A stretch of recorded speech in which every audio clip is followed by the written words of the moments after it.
Hi everyone, I'm Drake, he, they, them, also known as the Lion Knight 42. Welcome to Roll for Perspective, a show where I sit down with content creators, DMs, artists, streamers, and more within the TTRPG space to discuss settings, systems, tips, and insights. For this episode, I'm sitting down with Jack to discuss world building in TTRPGs. Thanks for sitting down with me. Why don't you take a moment and introduce yourself and tell us a bit about what you do in the space? Well, thanks. First of all, I'm really happy to be here. I appreciate you inviting me on. I'm Jack, called the Giant Killer, called Jack of Tales. Real name's Jack Kellum. I am the sole proprietor of a company called Of Gods and Game Masters. What I primarily do, more than anything else, is world building.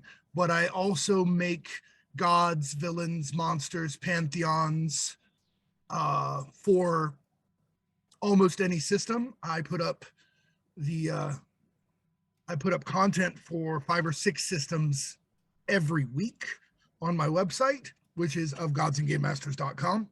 And I have a world building series of videos on YouTube, also of Gods and Game Masters. Yeah, and all that content is like awesome. I've really enjoyed everything you've put out, and cannot recommend more that everyone does check it out because it's fantastic. So, when did you first get into TTRPGs, and what kept you coming back? I walked into a K&B store in 1982. Ooh. K&B toy stores. They've been out of business quite a while. And I saw on the shelf a copy of the red box Moldvay basic set of Dungeons and Dragons with the Iroh cover. Oh my goodness. And I pointed it out and I said to my dad, we can all play Lord of the Rings together. And he bought it for me. He neglected, however, to ever play with me. I thought he'd be the DM. And at 8 years old, I became the forever DM. I've played a lot in the time since, but I have spent a lot more time as a dungeon master and world builder. And that's where the world building kick started too, because it was all about Tolkien. And once you've read Tolkien past The Hobbit, past Lord of the Rings, when you get into the Silmarillion and the Unfinished Tales, you start to realize just how deep and immense that world was, and that he built it because he loved inventing languages, because his primary skill set, his primary field was philology, or the study of language. On one occasion, they told him, they sent him back the manuscript for The Hobbit and said, the proper, according to the Oxford English Dictionary, the proper plural of dwarf is dwarfs. He said, yes, I know, but I changed my mind, because he had written the copy they were reciting. Yep. But the depth of world and intensity of world building, Tolkien is really what got me started on that. And I've had a lot more influences since then, but for sheer depth and putting way more than you'll ever need into it, I got that from Tolkien. Yeah, I share that with you, where when I was a kid, we had the books and I was just enamored with them. And just reading through everything and seeing how everything sort of grew off of each other, and the way that he, like you said, expanded it to a point where you will never need all of this for anything you do, but it's there anyway because that's where it goes.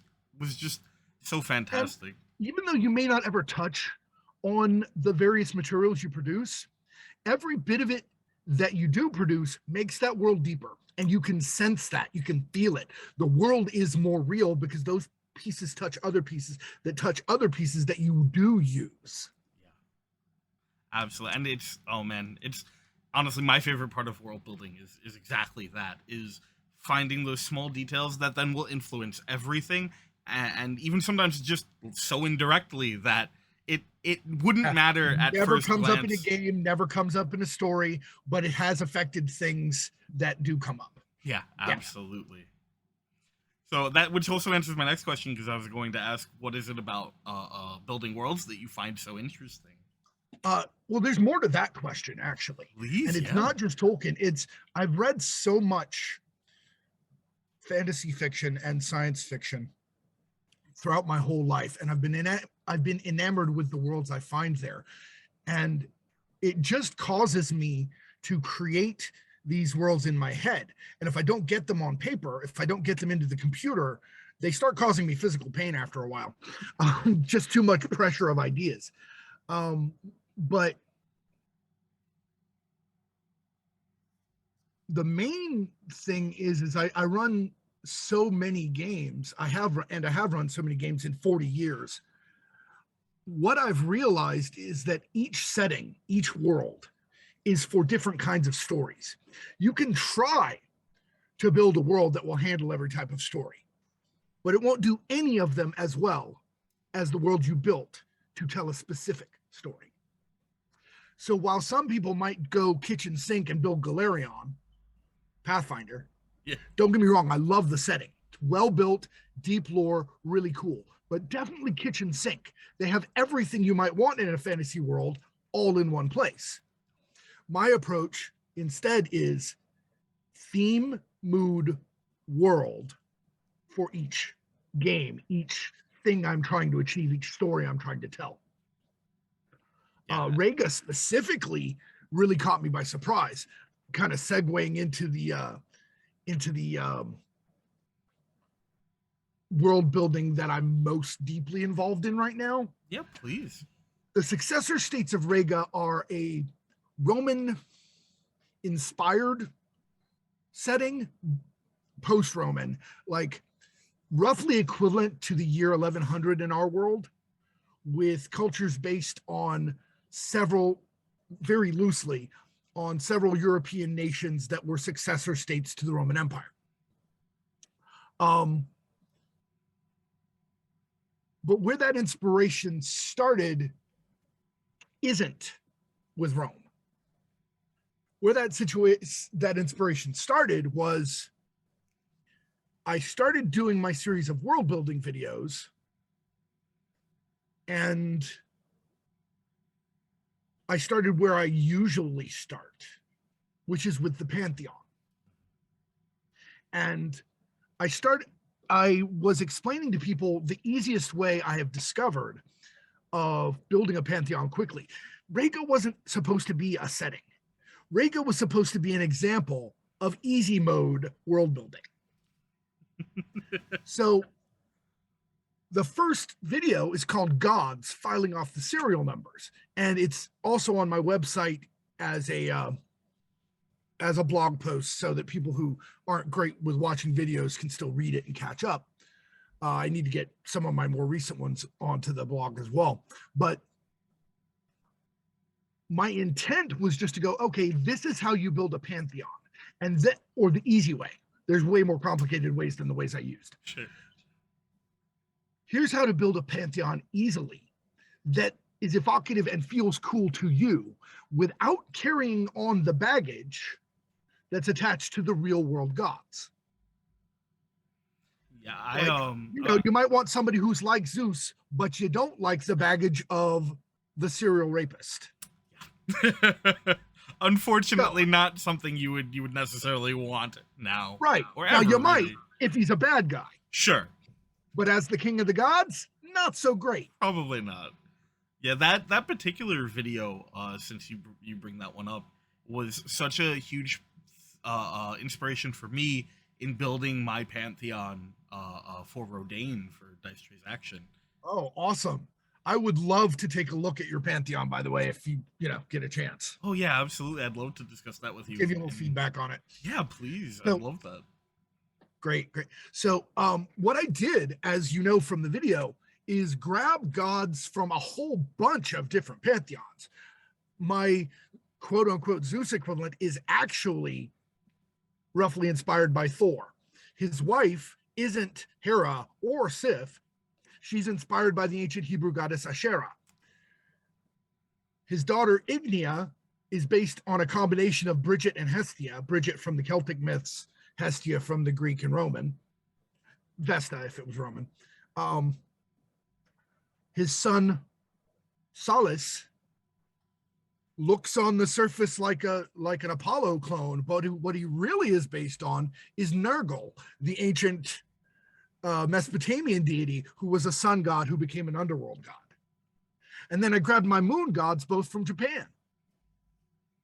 And that's Volpos and Lunos. Yes. You know, they're based on Inari and Tsukiyomi. And what's cool about them is not only are they non-binary, and one of them is asexual agender. That's Lunos. The other one is pansexual, pangender, because they shape shift through all of them, but they really are that thing while they're that. Mm-hmm. And they're both in some ways trans representation. And I very carefully, before I wrote them down fully, I very carefully got a number of sensitivity readers for the trans and non-binary aspects, starting with one of my partners who's non-binary and moving on to several people on Twitter who have been very helpful. I did the same thing with a magic item that I've recently built for Rega called the Girdle of the Moon. Should be really cool when people see that one. The non-controversial part of that girdle is that when you put it on, you randomly get the powers of one lycanthrope for a month. Wow, that's very interesting. Yeah, you don't choose. The controversial bits are more interesting, but I'll let people get the product to see that when it comes out. I'm really excited for that. But so yeah, each and every one of the gods came from a different pantheon, and I meshed them together. Like the goddess of the ocean is actually more based on Tethys, but merged a little bit with Ran from Norse myth, so that she's a psychopomp, and also Manannan from Celtic myth. She's a psychopomp. She's a goddess of the ocean, but she's a psychopomp who carries the dead to the underworld, which is across the ocean to the west, because that's where the sun goes. And the sun is the god of the underworld because that's where he is at night. I have another psychopomp, though, which is one of the winds, Favonius, the west wind. And he actually is the closest thing to a Grim Reaper, although he's not a skeleton. Wanders around in his brown robe with his scythe and separates your soul from your body, puts your soul very carefully in his pouch, and carries you to the nearest body of water where you can get on the ship. But yeah, each and every one of them has basically been grabbed from another pantheon and then melded together with other similar gods in some ways, and then given a veneer of European Roman naming and culture. So the culture that comes from that, which is the whole point of the Pantheon first approach, is looking at a world that Pantheon will build, right, and a culture that would base itself on that Pantheon and their teachings. Because when the gods are real, fundamentally real, there is no debate. You're not thinking, oh yes, I have faith. No, you know the gods are real and they told you to do specific things and you're doing them. Your world very much depends on what they think is right. Yeah. Luckily for Rega and the successor states, everyone except the Dark Three is loving, inclusive, understanding, and generally kind. Although they are occasionally fickle and have bad tempers, they're nothing like the levels of nasty you could see from some of the Norse gods or the Greek gods. Yeah. Except for the Dark Three, who are not related to the others at all, because while foundationally they each come from another myth structure as well. Those three actually are all basically Greek. Okay. Enceladus is based on Ares, because to the Greeks, Ares was actually the closest thing they had to an evil god. Hades wasn't evil. Zeus was fickle, but he wasn't evil. He taught men morality. None of the other gods were really evil, except for Interitus, except for Ares, his children, and his partner, Eris. So, Interitus, in my world, you'd have to read the creation myth, which is also in my free Gods of Rega supplement available on my website, on Ko-Fi, etc. Follow my links, You look in the creation myth and you discover that the gods woke up, basically. Savios woke up and woke up some of the other gods, but there was a great draconic monster out there already awake. Just like in many ancient myths, there's some kind of primordial creature that predates the gods. Yeah. In this case, it's vaguely inspired by Tiamat, just with all of the good parts taken out. And her name was Invidia. And she would travel around the primordial chaos, eating everything that formed before it could gain sapience. She just didn't get to Savios in time, and he started waking up the other gods. So she comes back while he's waking up the other gods. They have this huge fight. He rips her in half, scatters her across the multiverse. The largest portions of her body fell into a portion of the chaos that is now known as the Abyss, because of the influence of her overwhelming chaos and evil. And while some of the other gods were being born, Interitus was spontaneously born from her mind, from her brain, representing her planning capability, her will to dominate, her organized method of creating so much chaos in the world that it would be destroyed. So Interitus is lawful evil. Then he turns around, and from the blood and the guts and the offal of her, creates Rixa, which is strife, the equivalent of Eris. But Rixa is kind of like a combo between Eris and the Morrigan. And again, all the nice bits are taken out. Not that there were a huge number of nice bits in either of those games. Tiny little redeeming qualities. Natus is basically a combination of Ares' sons, Phobos and Deimos. He is fear personified, but he's also what most people think of when they think of the god of the dead, because Interitus crafted him from Invidia's bones. He's the skeletal lich-like figure. His symbol is a skull with a centipede crawling out of it. And he does, he's fear, he's necromancy, he's bad things in the dark, although the dark is not seen as inherently evil in Rega, which is cool. He is the fear of the unknown, most especially. And the three of them, they do very, very, very bad things. But luckily, since the gods are real, people know the gods are real, and you can figure out if they worship one of these gods, even if they use a different name. Well, they're worshiping Savios. How do we know? Because Savios said worship this way, and that's how they're worshiping. They just use a different name because they've got a different language. Same thing applies to Interitus and his kids. So good aligned folk tend to really object to worshippers of the Dark Three when they run into them, which is really unfortunate because the entire empire of Visantos to their east worships the Dark Three, which they came to during the collapse of Rega a couple thousand years back, because the then co-emperor of Rega, the Eastern Empire, just like there was the Eastern and Western empires of Rome, yeah, the Eastern emperor watched the collapse of the West, which was due to faithlessness, by the way. They turned their back on the gods. But he decided that it was because the good gods were weak and undeserving of his faithfulness, so he turned his entire empire to worship the Dark Three. Rumor has it he's still alive. That's awesome. That's a really cool plot thread. That's something that can always be explored. I think there's a lot of really cool things that come from even going back a little bit and looking at the determination between, okay, so we have the gods and we know they're real. Because in a lot of fantasy settings, that's kind of what is the core tenet, right? Like most fantasy settings. It's definitely implied in almost every D&D setting I've seen, that the gods are tangible, real things, and good and evil even are. Yeah. So, yeah. it was going from that approach rather than the, oh no, it's vaguely thought and you have to go on faith. Don't get me wrong. That's perfectly valid for a world as well. Oh yeah, but it has absolutely. totally different effects because then you have to build the culture first and decide what they needed from their gods. Yeah, absolutely.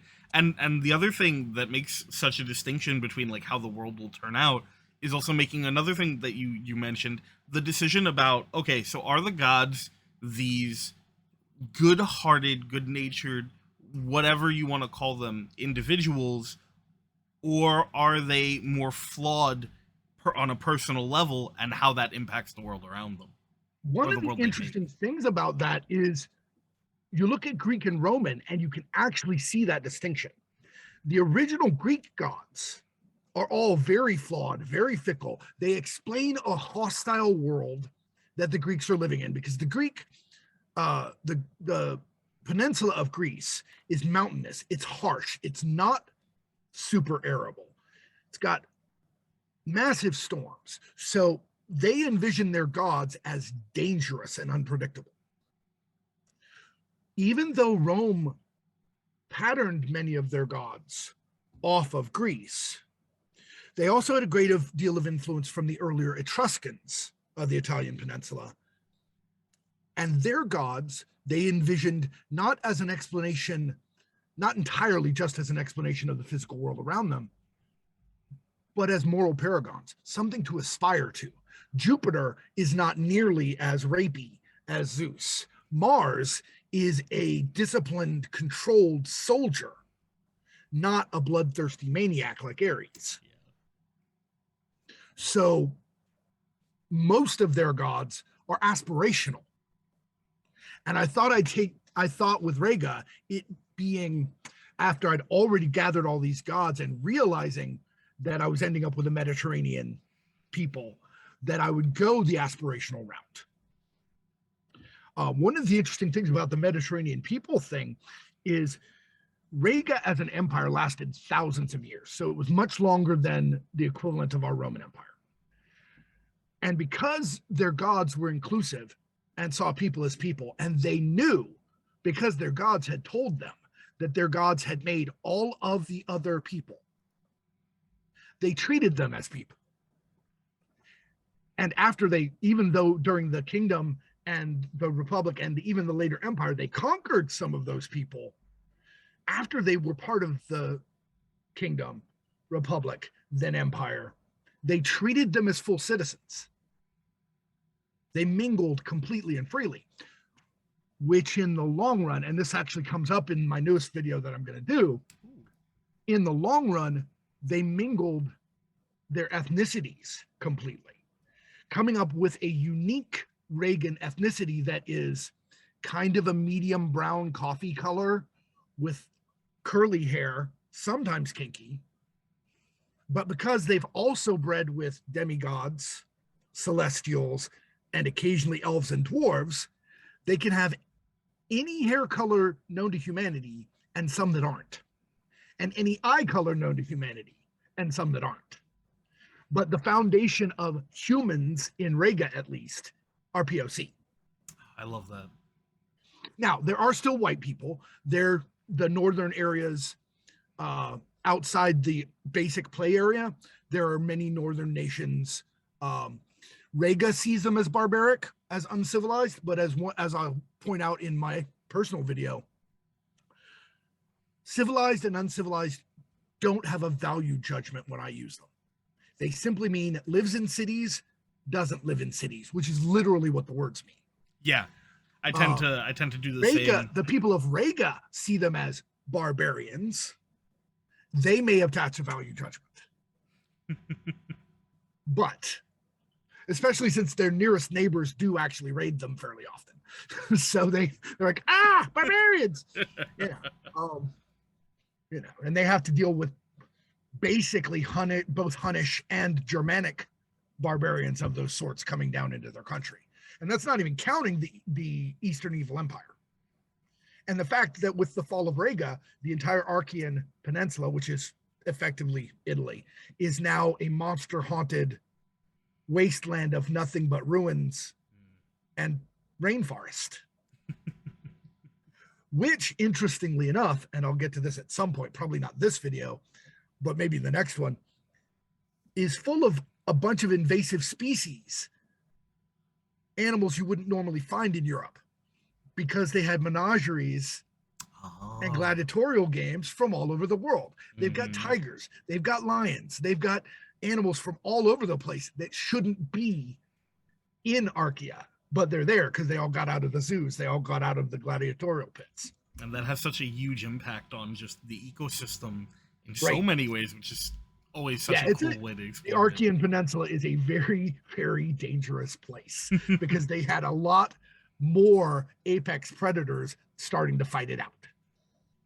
And one of the things that I want to talk about a little bit is, you mentioned, you know, with the concept of the civilized and the uncivilized, and living in cities versus, you know, not living in cities, is such a great way, and I've been working with that for a while. It's such a great way to present that concept because, like you said, that's what those words mean. It's what they were meant to be used as, and it's such a good descriptor of that particular trait and what that can mean for the way that cultures develop in between the peoples without it ever having to have that sort of value. There's no reason that people outside of the city setting have to be less evolved or less intelligent or less understanding. Just because you're nomadic or still a hunter-gatherer does not make you less culturally advanced. That is a distinctive, a big distinction from civilized or uncivilized. Yes. There are very advanced cultures that consciously made the choice to never become civilized. Many of them in the Americas. Yeah, absolutely. I have a lot of groups of people in Rodain who have made that exact same decision for a number of different reasons, and it's never going to inherently make them inferior. It shouldn't. Yeah, one of my goals when I started to realize that Rega was getting out of my control and becoming an actual setting rather than a thought experiment to show people how it was done, one of my goals became, how do I make a fantasy setting that works really well for Dungeons and Dragons and possibly other role-playing games, but is also inherently, from the beginning, inclusive and unbiased in the game and settings view of species, of race, of ethnicity, all those things, of gender, of sex, of gender presentation, of sexual preference. The goddess of the forge is lesbian. The god of the sun is bisexual. I already told you about Lunos and Vulpos and what they are and aren't, depending. So when your gods cover the spectrum, everyone on the sexual and gender spectrums are accepted. Yeah, there's no reason they wouldn't be.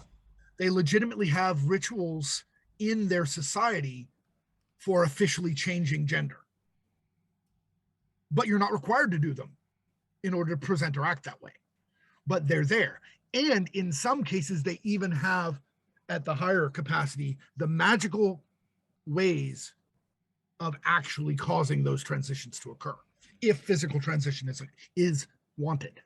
Yes. Yeah. That's something else that I've worked really hard to include, because, again, it's one of those things that I feel like is really simple to put out there, but to tie it so deeply into just the cultural beliefs at their base is such a great way to do that. Well, it's one of the reasons the girdle of the moon exists, because if you think about it, back in the old days, there was a cursed item called the girdle of opposite gender.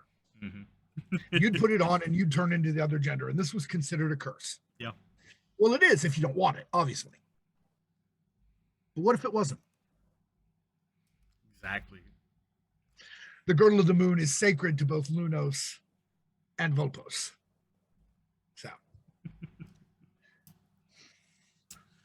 So once you've set sort of your gods, your pantheon, and the culture that arises from it, what's the next step that you usually take in Okay.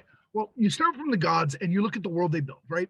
And you have to take into account all of the gods that are present at the creation for that and how they interact. Right. That actually gets pretty simple once you have a good set of gods.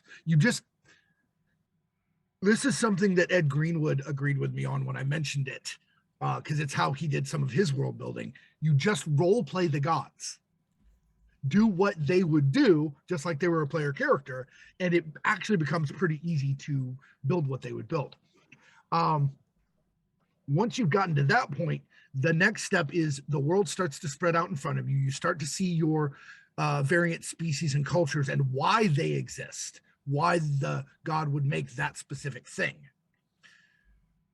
For instance, humans are intended to be creators, protectors, and lovers of the world. They're there to experience it and be in many ways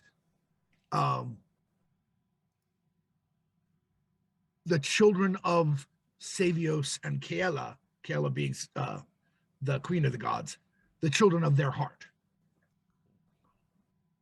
The elves were made by Maria and Telus, which are the sea goddess and the earth god, specifically as guardians. They guard the natural world. There were elves for each terrain type, including the ocean. There are no longer swamp elves. You'll find that. Tune into my video. Tune into my video when it comes out in order to find out why that is.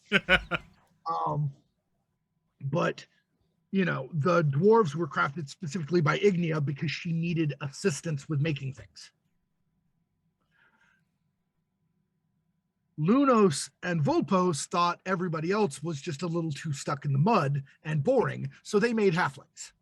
I love that. That's great.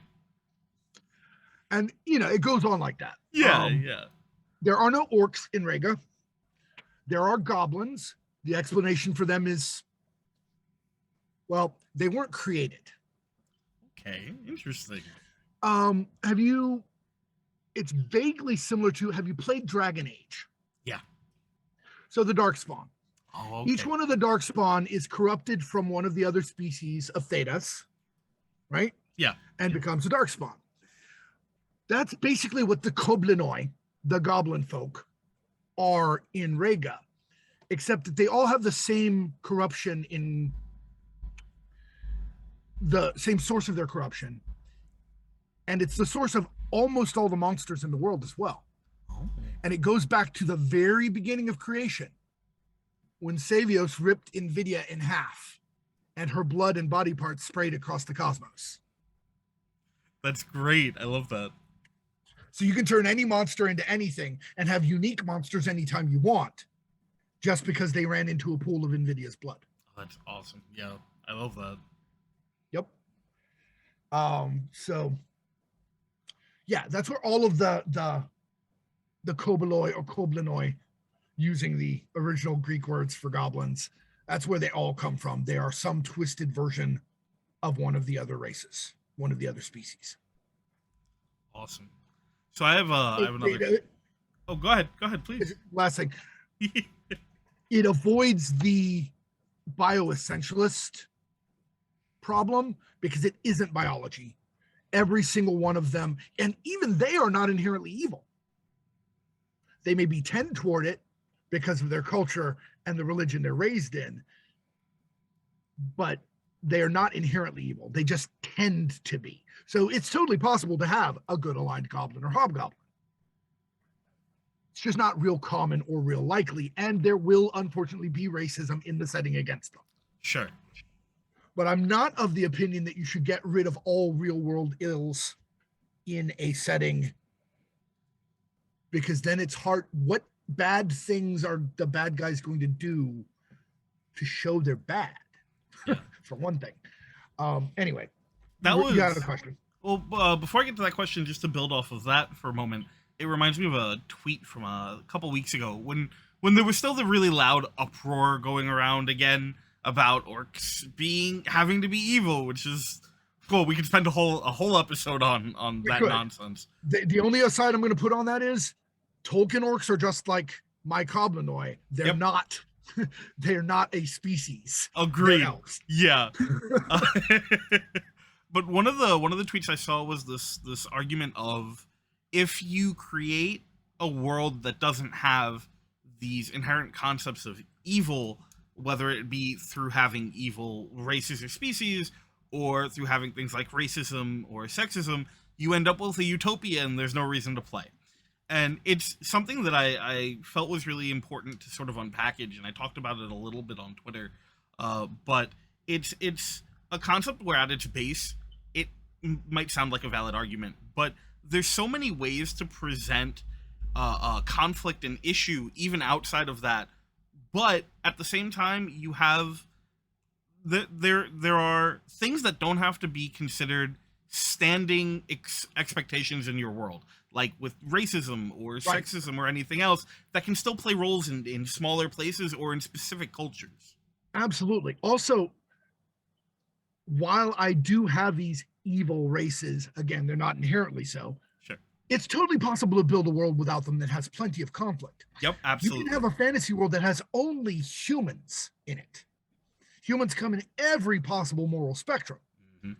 And there's plenty of conflict. It's, without a clear moral spectrum, especially if the gods aren't obviously real, then you can have two, basically, from the D&D perspective, lawful good paladins killing each other because their god said to. Yeah, absolutely. Or they think their god said to. Uh-huh. Yeah, the whole and there's tons of conflict available without having to pigeonhole species. Yeah, absolutely. One of the only reasons one likes to have species that you can usually kill without worrying about it is for the escapism of it. Yeah. For the monsters were coming over the hill after my people, so I killed them. Mm-hmm. But there's still plenty of room for depth and nuance, and you can definitely create worlds where every species has every variety. Yeah, absolutely. Like I said, while there are Cublanoi in my world, they're not the big threat. The big threat is the human empire to your east. Right. They're the scary guys. Yeah. They chose evil. Yeah, which is actually, that exact statement, I think, is something that I try and push as much as I can for people to hear, because that's who the bad guys are. The bad guys don't have to be born evil. They're the ones who choose to be evil. And in doing so, you don't lose conflict, you don't lose any of the problems you would face. You don't end up with some unrealistic utopian society or world. You just have people who have made the decision to be the bad guys, which is fine. Yeah, to do what they want for themselves without concern for anyone else, which is the fundamental evil. Yeah.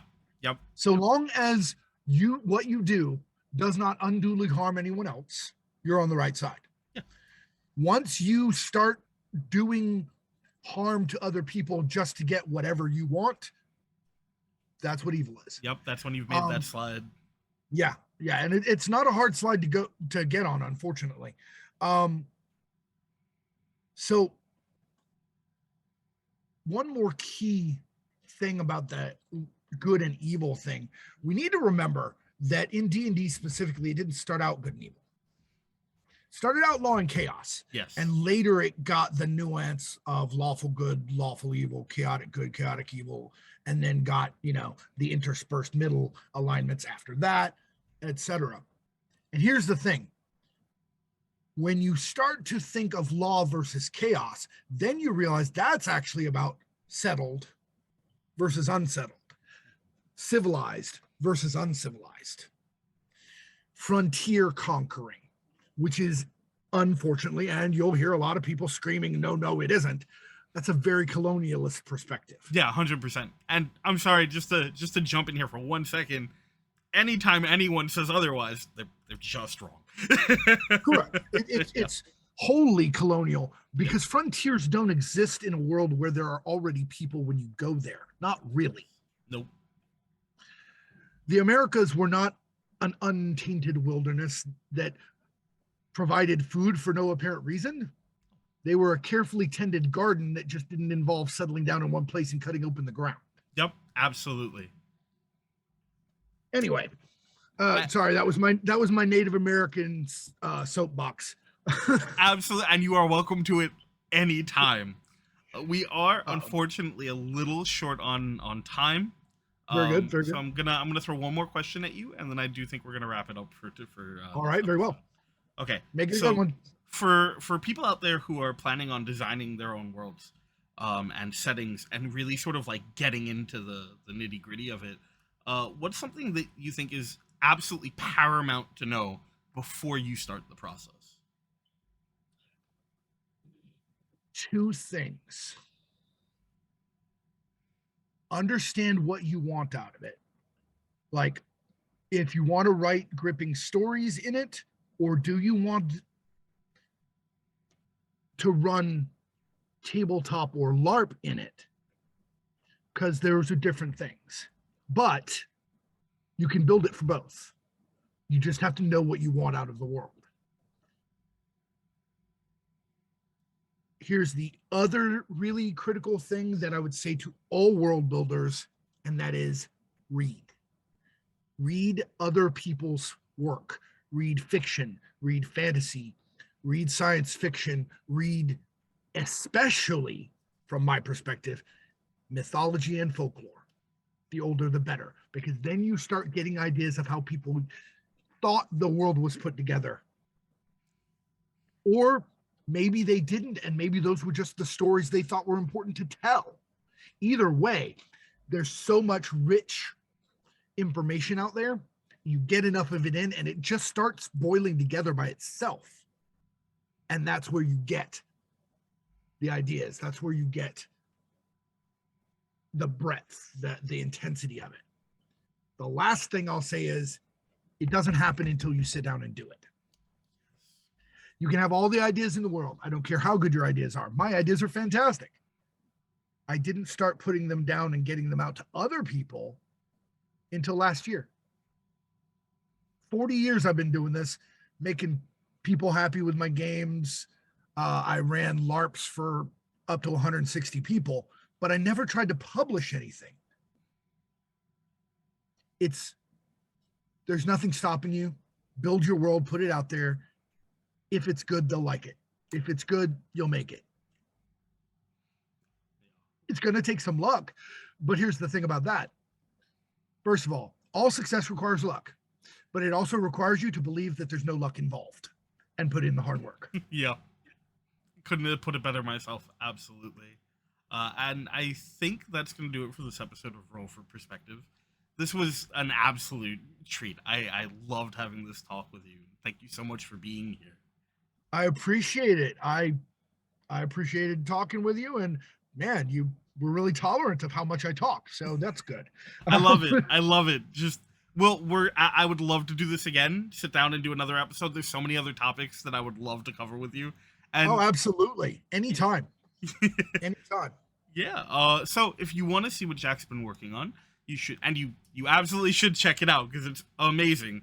You can find him either at Twitter at Jack Gogsbane and pretty much everywhere else at Of Gods and Game Masters, all of which will be linked down below. And shameless plug, don't forget to catch Dice Trays Action over on Twitch Tuesday nights at 8:30 p.m. EST, with complete episodes up right here on YouTube the following Thursdays. Thanks for watching. Ciao.